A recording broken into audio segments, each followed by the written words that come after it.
ہوائی اڈے کی روشنیاں جھلملا رہی ہیں۔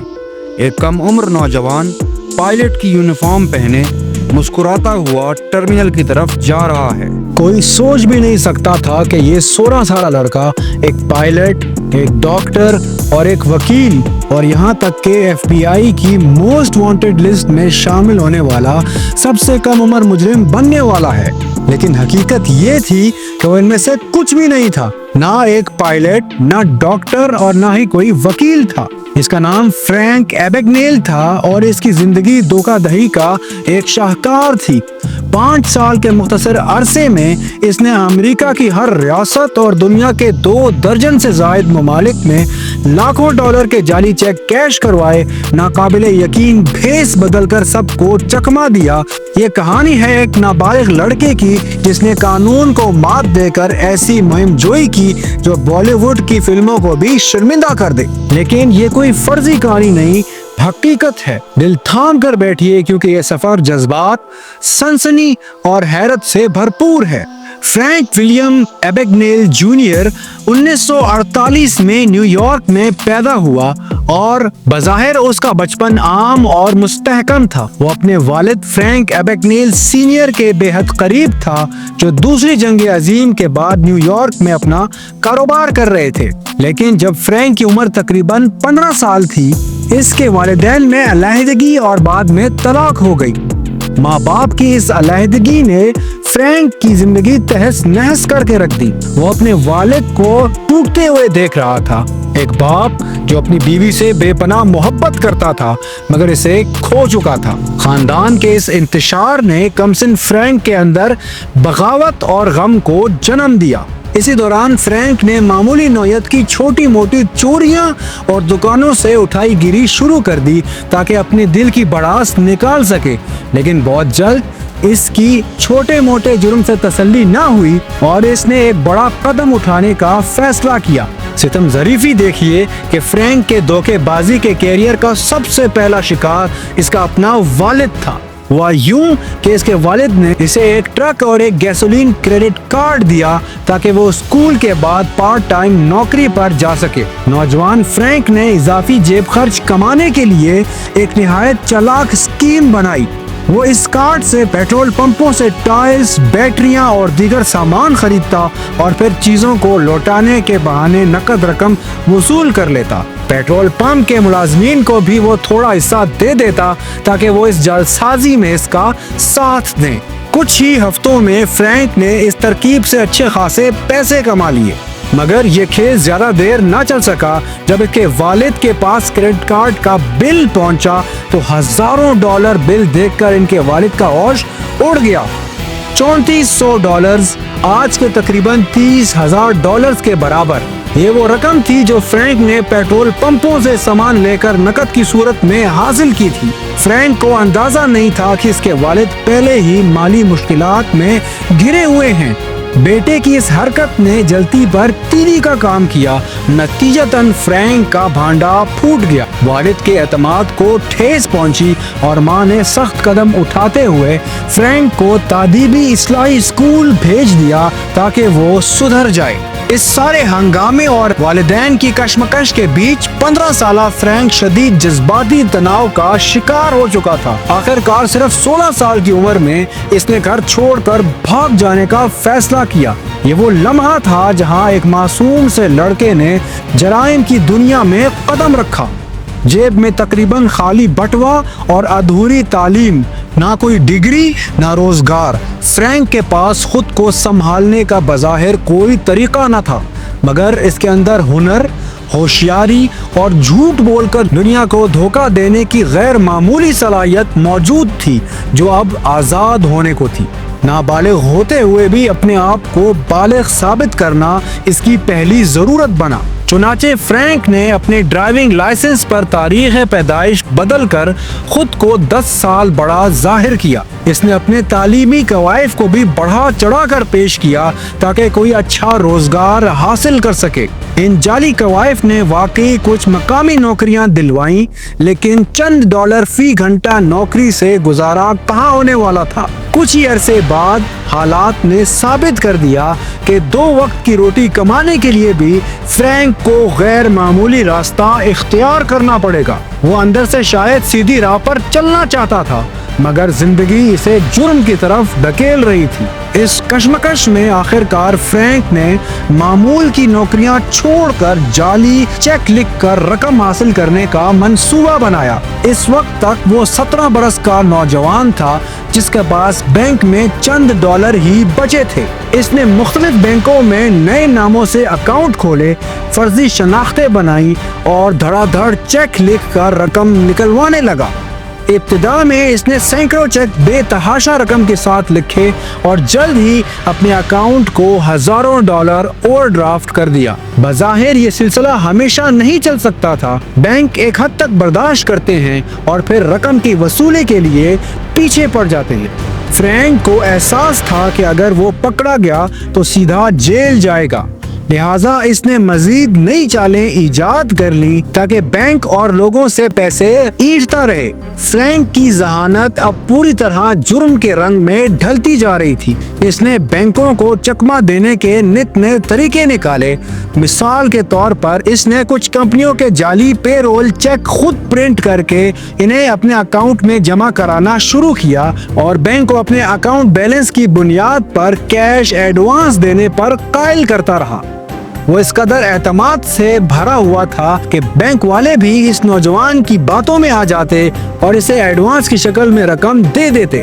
ایک اور شاطرانہ ترکیب اس نے اس وقت ایجاد کی جب اس نے غور کیا کہ لوگ اکثر بینک ڈپازٹ سلپ پر اپنا اکاؤنٹ نمبر لکھنا بھول جاتے ہیں۔ فرینک نے فوراً اس خامی کو پکڑا اور فائدہ اٹھانے کا فیصلہ کیا۔ وہ بینک کی خالی ڈپازٹ پرچیاں اکٹھا کرتا، ان پر خاص مقناطیسی سیاہی سے اپنا اکاؤنٹ نمبر چھاپ لیتا اور پھر انہیں چھپکے سے اصلی پرچیوں کے نیچے رکھ دیتا۔ بینک آنے والے گاہک انجانے میں وہ پرچی بھر کر اپنی رقم فرینک کے اکاؤنٹ میں جمع کرا دیتے۔ ایک روز جب وہ صبح اٹھا تو اس کے اکاؤنٹ میں 42,000 ڈالرز آ چکے تھے۔ یہ اسی کی واردات کا نتیجہ تھا۔ دوسرے لوگوں کی جمع کرائی رقم غلطی سے اس کے اکاؤنٹ میں پہنچ گئی تھی۔ اگر آپ کو لگتا ہے کہ ایک 16 سال کے ڈراپ آؤٹ لڑکے کے لیے یہ کارنامے کافی تھے تو ٹھہریے، فرینک کی ہوشیاری ابھی اور رنگ دکھانے والی تھی۔ کچھ عرصے بعد اس نے ایک اور دلیرانہ دھوکہ دیا۔ اس نے نوٹ کیا کہ بہت سی ایئر لائنز اور رینٹل کار کمپنیاں اپنی روزانہ کی کمائی رقم ایک بیگ میں ڈال کر ایک مخصوص ڈراپ باکس میں جمع کراتی ہیں جو ایک عمارت کی لابی میں نصب تھا۔ فرینک کے ذہن میں ایک اور شاندار ترکیب نے جنم لیا۔ اس نے ہالوین کاسٹیوم کی دکان سے سیکیورٹی گارڈ کی وردی خریدی اور اس ڈراپ باکس پر ایک نوٹس چسپاں کر دیا، آؤٹ آف سروس، برائے مہربانی رقم ڈیوٹی پر موجود سیکیورٹی گارڈ کے حوالے کر دیں۔ اس کے بعد وہ خود وردی پہن کر وہاں مستعد کھڑا ہو گیا۔ لوگ آئے اور بینک کی رقم بلا جھجک گارڈ کے حوالے کر دیا۔ اس روز فرینک بھاری رقم لے کر وہاں سے چلتا بنا۔ برسوں بعد خود فرینک بھی اعتراف کرتا تھا کہ اسے حیرت تھی کہ یہ حربہ کیسے کامیاب ہو گیا۔ آخر ایک ڈراپ باکس بھی کبھی آؤٹ آف سروس ہو سکتا ہے، وہ ہنستے ہوئے کہتا تھا۔ اس واقعے نے دکھایا کہ لوگوں کا اعتماد کیسے ایک نوعمر جعلساز نے پل بھر میں لوٹ لیا۔ ان ابتدائی وارداتوں نے فرینک کو مالی طور پہ کچھ سہارا دیا مگر اس کے حوصلے کو اور بلند کر دیا۔ اسے احساس ہوا کہ اگر وہ لوگوں کی نظروں میں خود کو کوئی عزت دار شخص بنا کر پیش کرے تو وہ اور بھی زیادہ بڑی رقم ٹھگ سکتا ہے۔ اب اس کے ذہن میں ایک اور نیا منصوبہ کھلبلا رہا تھا جو اسے جرائم کی دنیا کا بادشاہ بنانے والا تھا۔ بینک کے کیشیئرز کو متاثر کرنے کے لیے فرینک نے فیصلہ کیا کہ اسے اپنی شخصیت کا خول تبدیل کرنا ہوگا۔ اس نے سوچا کہ پائلٹ وہ باوقار پروفیشن ہے جن پر لوگ آنکھ بند کر کے اعتماد کرتے ہیں۔ بس پھر کیا تھا، اس نے ہوا بازی کا روپ بھرنے کی ٹھان لی۔ پائلٹ بننے کے لیے سب سے پہلے اسے ایک مستند یونیفارم درکار تھا۔ فرینک نے بڑی مہارت سے پین امریکن ورلڈ ایئر ویز، جسے پین AM بھی کہا جاتا تھا، کہ ہیڈ کوارٹرز فون گھمایا اور خود کو ان کا پائلٹ ظاہر کر کے روتی آواز میں شکایت کی کہ اس کی پائلٹ کی یونیفارم ہوٹل میں ڈرائی